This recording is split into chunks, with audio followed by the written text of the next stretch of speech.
All right. I got to turn that volume here. So number 5 in Euler is the numbers 1 through 10.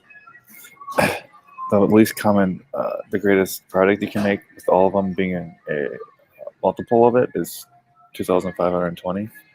And seeing what's the smallest if you do it to 1 to 20. So my general thought was you just check every number and you test every number between 1 and 20 to make sure it's a multiple of it. So, but that's probably the very brute forcey way to do it.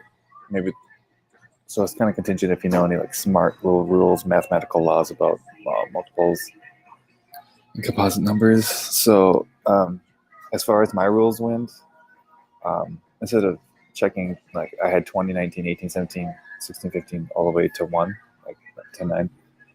If a number is going to be divisible by 20, it's going to be divisible by 10, right? And it's going to be divisible by 18, it's going to be divisible by 9. So I got rid of the 1 through 10s. And I would just check for these.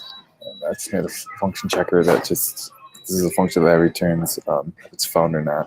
And if it's not, it would return what number that was a multiple of. So, oops, I don't need this. So then I decided, all right, I'm just gonna start at a certain number, probably start at this number, just to make sure, and just keep adding 20 or some whatever increment to it, and just check that new incremented number if it's all divisible by running through the checker function. So then I thought, what is the incrementation? So I thought the number, since it's divisible, or it has to be a multiple of 20, it has to end in like a 00, 20, 40, 60, 80, you know? And since it's 19 as well, it needs to be 19 only ends in a 0, 20, 40, 80, only when it's multiplied by 20.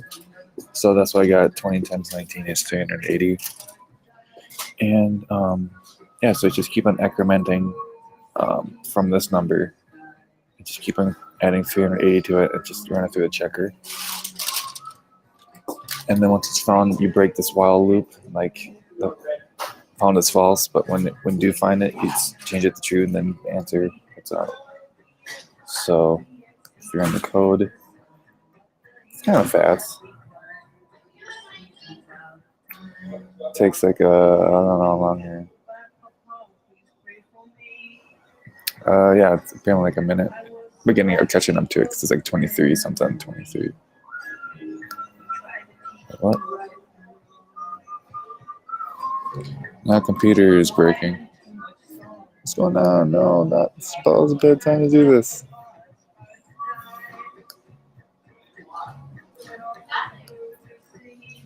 Oh, there it goes. Something happened.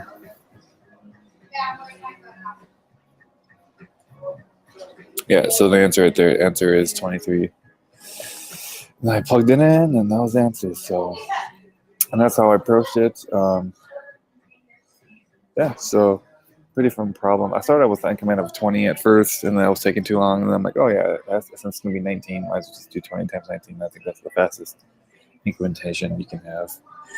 So I suppose there's like some really, I have to look it up, but like mathematical laws or corollaries or whatever that you can prove it and maybe a little bit faster. But it's kind of a somewhat decent try with the brute forcing. So yeah.